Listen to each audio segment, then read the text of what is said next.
Hello नमस्कार दोस्तों, आप सभी का स्वागत है आपके अपने YouTube channel online GK free classes में। आज के इस वीडियो में हम बीएसटीसी एंड पीटीटी परीक्षा 2024 के लिए राजस्थान जीके के बहुत ही इंपॉर्टेंट क्वेश्चन लेकर आए हैं, जो आपके बीएसटीसी एंड पीटीटी एग्जाम 2024 के लिए इंपॉर्टेंट रहेंगे। और आज के इस वीडियो में हम राजस्थान जीके के लगभग 20 इंपॉर्टेंट क्वेश्चनों को देखने वाले हैं, इसलिए इस वीडियो में आपको एंड तक बने रहना है। और वीडियो के एंड में आपको बताना है कि 20 में से आपके कितने क्वेश्चन सही होते हैं। तो चलिए शुरू करते हैं आज की इस वीडियो को बिना देरी के।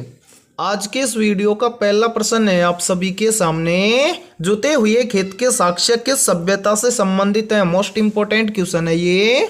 ऑप्शन ए है आर्ड सभ्यता से, ऑप्शन बी है बागोर सभ्यता से, ऑप्शन सी है कालीबंगा सभ्यता से, और ऑप्शन डी है बालाथल सभ्यता से। तो जल्दी से बताइए इन चारों में से करेक्ट आंसर है क्या होगा।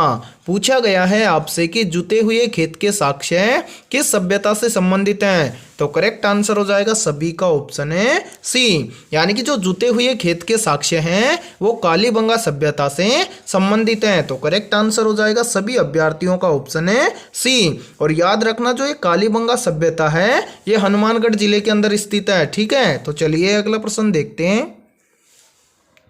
सेकंड प्रश्न है आप सभी के सामने, कामड़िया पंथ की स्थापना किसने की थी। ऑप्शन ए है रामदेव जी ने, ऑप्शन बी है कल्ला जी ने, ऑप्शन सी है पाबू जी ने, और ऑप्शन डी है गोगा जी ने। तो जल्दी से बताइए कमेंट बॉक्स के अंदर है। पूछा गया है कि कामड़िया पंथ की स्थापना किसने की थी। तो यहाँ पर देखिए करेक्ट आंसर हो जाएगा सभी का ऑप्शन है ए, यानी कि कामड़िया पंथ की स्थापना की थी रामदेव जी ने। तो सभी अभ्यर्थियों का करेक्ट आंसर हो जाएगा ऑप्शन है ए। तो चलिए अगला प्रश्न देखते हैं। तीसरा प्रश्न है आप सभी के सामने, किस पहाड़ी पर जोधपुर का मेहरानगढ़ दुर्ग स्थित है। मोस्ट इंपोर्टेंट क्वेश्चन है ये। तो जल्दी से बताइए इन चारों में से करेक्ट आंसर है क्या होगा। सबसे पहले तो देखिए यहाँ पर एक प्रश्न को याद रखना, काफी बार पूछ लिया जाता है कि मेहरानगढ़ दुर्ग कहाँ पर स्थित है। तो याद रखना जो मेहरानगढ़ दुर्ग है ये कहाँ पर स्थित है, जोधपुर के अंदर। और पूछा गया है कि जोधपुर का मेहरानगढ़ दुर्ग है ये किस पहाड़ी पर स्थित है। तो याद रखना करेक्ट आंसर हो जाएगा सभी का ऑप्शन है डी, यानी कि जो जोधपुर का मेहरानगढ़ दुर्ग है ये चिड़ियाटुक पहाड़ी पर स्थित है। तो चलिए अगला प्रश्न देखते हैं। चौथा प्रश्न है आप सभी के सामने, बिश्नोई संप्रदाय का संस्थापक कौन था। मोस्ट इंपोर्टेंट प्रश्न है ये भी। ऑप्शन ए है धन्ना जी, ऑप्शन बी है चरणदास जी, ऑप्शन सी है दादू दयाल जी, और ऑप्शन डी है जाम्बो जी। तो जल्दी से बताइए इन चारों में से करेक्ट आंसर है क्या होगा। तो जिस भी अभ्यर्थी ने डी बताया है उन सभी का करेक्ट आंसर हो जाएगा ऑप्शन है डी, यानी कि बिश्नोई संप्रदाय का संस्थापक था जाम्बो जी। तो करेक्ट आंसर कर लेंगे सभी अभ्यर्थी ऑप्शन है डी। तो चलिए अगला प्रश्न देखते हैं। पांचवा प्रश्न है आप सभी के सामने, योजना आयोग की स्थापना कब हुई थी। मोस्ट इंपोर्टेंट प्रश्न है ये।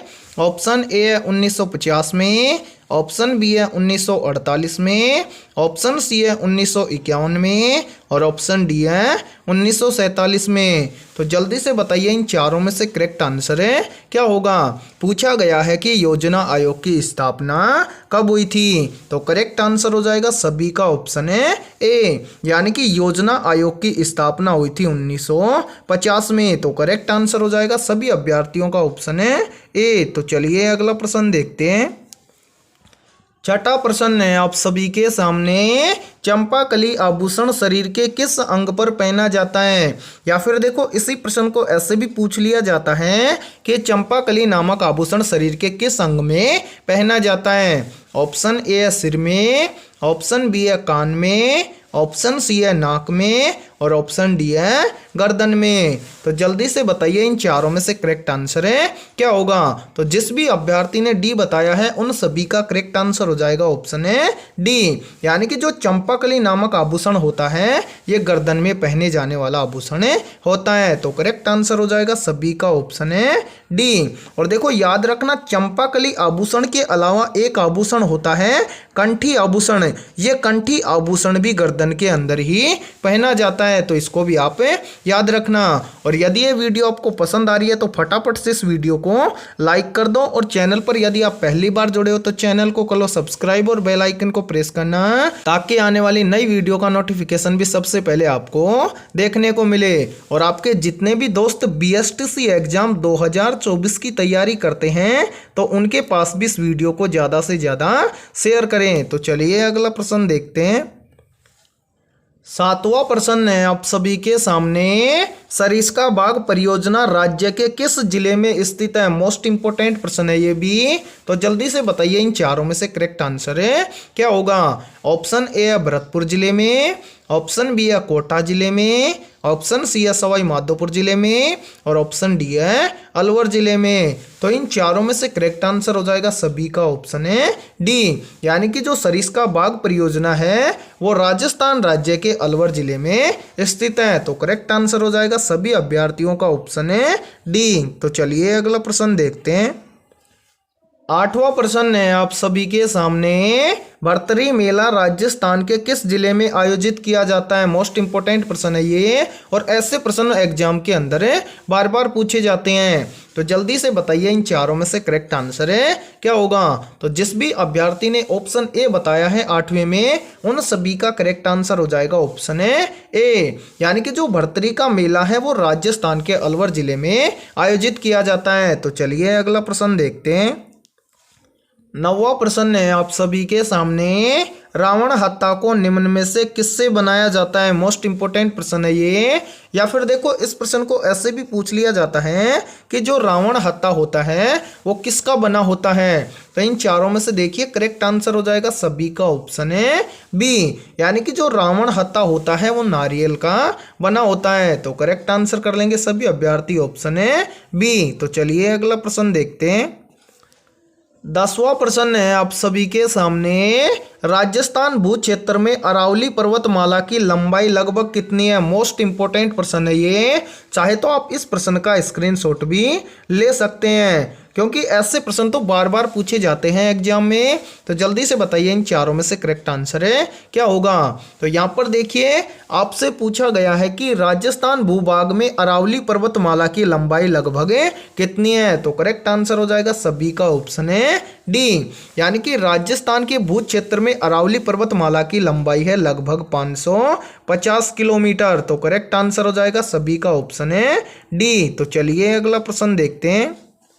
11वां प्रश्न है आप सभी के सामने, अलखिया संप्रदाय की स्थापना किसने की थी? तो जल्दी से बताइए इन चारों में से करेक्ट आंसर है क्या होगा। ऑप्शन ए है लालगिरी ने, ऑप्शन बी है भोलानाथ ने, ऑप्शन सी है चरणदास जी ने, और ऑप्शन डी है संत दास जी ने। तो देखिए इन चारों में से करेक्ट आंसर हो जाएगा सभी का ऑप्शन है ए, यानी कि अलखिया संप्रदाय की स्थापना की थी लालगिरी ने। तो करेक्ट आंसर हो जाएगा सभी स्टूडेंट का ऑप्शन है ए। तो चलिए अगला प्रश्न देखते हैं। 12वां प्रश्न है आप सभी के सामने, बैंगो किसान आंदोलन का नेतृत्व किसने किया था? मोस्ट इंपोर्टेंट प्रश्न है ये।